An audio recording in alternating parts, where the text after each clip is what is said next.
million people in the greater Puget Sound area, not specific to Mason County. So,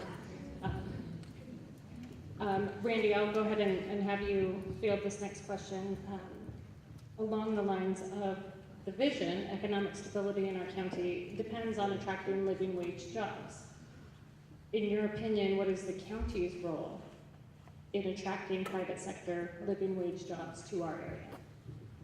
The county plays a great role in attracting businesses to this area. I'm a port commissioner for the Port Allen. They give us a lot of education what brings businesses in. People don't realize that number one is an educated workforce, but number two is the cost of utilities. This is what keeps people out. We're paying 3 times more than our competition. That's going to hurt us with our ability to bring jobs here. But more than that, people don't realize we don't have the lands opened up and zoned in a way where they could be used. I'm on the board of directors also for the Economic Development Council. We have companies that are coming to us that are looking for 10 acres that have water, sewer, electricity, all the things that are needed in order to start a company. It doesn't exist. We don't have it to offer them. Now, if we don't have these lands to offer them, how do we expect to have them come in here and bring those jobs? Now, if we were to do some rezoning and look at stretching out some of these urban growth areas, if we were to look into 100-acre parcels, we'd be able to compete with the outlying counties like Thurston and stuff that don't even have that. They don't have that available. If we open this up to these businesses, they will come. Thank you for the question. I think county government can make a difference in terms of solving the issue of how do we attract business, how we get business going here. I think it's at least three separate elements that have to come together in order for us to have effective growth, managed growth. One is that we have to have an educated population. I think we need to make sure that we have good schools. We do now. We need to continue to try to make them better. I think we need emphasis on science and technology and engineering and math in some frame. I think we need to have clear and understandable policies that are developed by the county and a one-stop shop where you can go and get the information you need, the permits you need, the licenses and so on to get a business started. I think we need to be realistic that we're looking at small business development. And I think the other thing we need to do is attract people who have an interest in the natural environment. Thank you.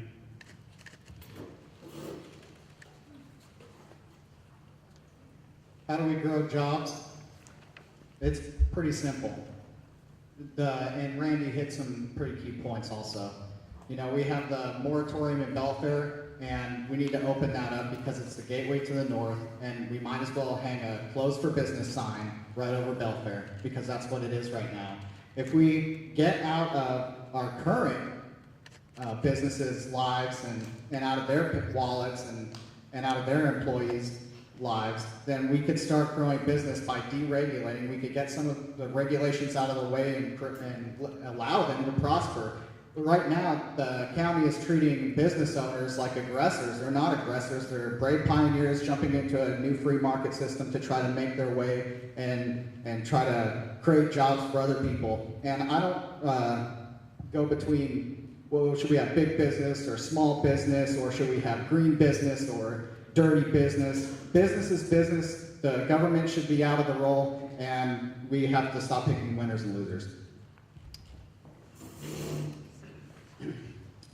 Well, we do have to deal with the Growth Management Act. It is a statewide act, so we have to deal with it and with kind of with kid gloves and work with the state. And again, I think all the counties should address the state to see if we get it changed. More importantly, we're all in the same game. Every county is looking for the same thing we are. Every county, every city is looking to how can we build with more incentives or whatever to get more business. Incentives is one way that we can attract new businesses, offer them tax breaks or whatever. But the point I want to really stress on is we can't forget about the businesses that are already here. The businesses that are already here, the core, the mainstay of this county as it is right now. So we also need to pass that savings on to them as well. Don't just offer incentives or whatever to new businesses. Offer to the existing businesses that are here. Maybe they can go out and hire another person or two. Maybe another part-timer. Thank you.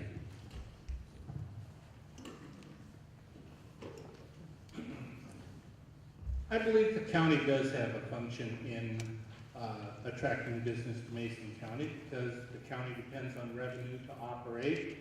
And if we get more businesses, more jobs, we're going to have more revenue and be able to take care of the important things like safety and health that are really important to us. My notion of how we could do that is to hire a professional consultant to develop a marketing plan for Mason County and get the word out to businesses and tourists and people to see what Mason County does have to offer, because we have a lot of good stuff here. We need to build our infrastructure more, but to do that we need revenue. So I think the marketing plan would be very important for us. Thank you. Well, it comes back to education. Our schools here are very good and need to maintain them. People talk about jobs and people in their minds thinking hundreds of jobs coming. I'd be perfectly satisfied if a company came and only offered 20 jobs.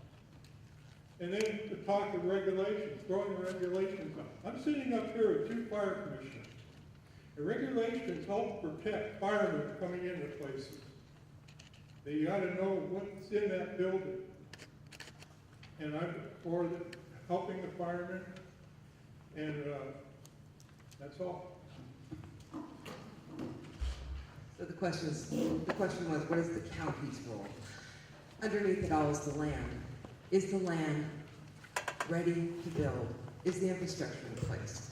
What is going to attract a company to this community? Is the land zoned right? Is the infrastructure in place, or do they have to put it in themselves? Which will make a major piece of their decision. What can the county do to actually incentivize and encourage it? I think something called performance zoning, where you're not picking winners and losers on business development. But you say, of all these types of developments that can come in this area, let's do a programmatic environmental impact statement so that we can have one impact statement already done that covers all those different types of developments. Now that's another piece of the pie they don't have to pay for. What they're also looking for is quality of life, and that has a lot to do with what's available here in retail development. I think the county can also step out of their normal role in this perspective and do a market analysis of what we can do retail-wise here. Thank you. The county has the most important role in bringing in businesses. Let's face it, over 50% of our working population currently commutes out of the county to go to work. So we lose a vast amount of revenue, or businesses lose revenue. We lose tax revenue. That's unacceptable. As a broker with 28 years experience, I can market, I can bring people in, I can talk to them, I can negotiate with them, compromise. And that's what it's about. It's about us, the community, inviting them in. We've got a wonderful county here. We invite them in, they see our county, we open that up for them. They want to live here, and we are non-negotiable in what businesses come in. We can do that. We can create an environment where they want to work here, where they want to live here. Thank you very much. Well, first of all, I think we need to take care of the businesses that are already here. There's business owners that have a vested interest. They're already here. They already have employees. We need to make sure that we keep their outgoing cash flow from just going through the roof where they start looking elsewhere. And I've actually talked to businesses that look into expanding, and it's expensive for them. Let's face it. We need to get away from that. We need to keep those here first. The next thing, I'm going to take a little bit different spin on it, but here's what I think. I think that if we make our neighborhoods safer, and what I mean by that is make it a better place where maybe it's more law enforcement, make it safer for these people. And, you know, the thing is, we got a beautiful area here. Businesses are going to come. We've got a huge influx of people coming in here every summer. And we've all seen our population probably goes from 60,000 to well over 100,000. People know how nice it is in Mason County, and I guarantee you they're going to want to go and invest their money and put their place of business here, but they need to know that their summer homes are safe while they're gone too. Thank you. I think we need to ensure that our policies and regulations are actually encourage businesses that will be compatible with our beautiful environment here. One other area that I think we need to put more time into is Olympic College. It's a jewel that we have in our community. I've worked on several of their work groups where they're trying to put together to make sure that people have the skills needed for the jobs that are coming. And I've not seen the commission there, so I would like to see more of that. And also the other government entities that I talked about before, make sure that we're pooling our resources and using them wisely by working with the port and the city and the tribes and others. So working together, it'll get us there. Well, thank you. Attracting new businesses is a difficult thing to do. It's going to be small businesses. It's going to be won by personal visits, getting out of the office, talking to people. As we went down the line, I made a list of some of the companies that I personally worked with and helped create jobs here. Techwood, just outside of Shelton here, value-added wood products. Ridge Motorsports, up by the landfills, just getting started. It's going to be an excellent company. Sims Manufacturing, Aero Controls, that lands jets at the airport.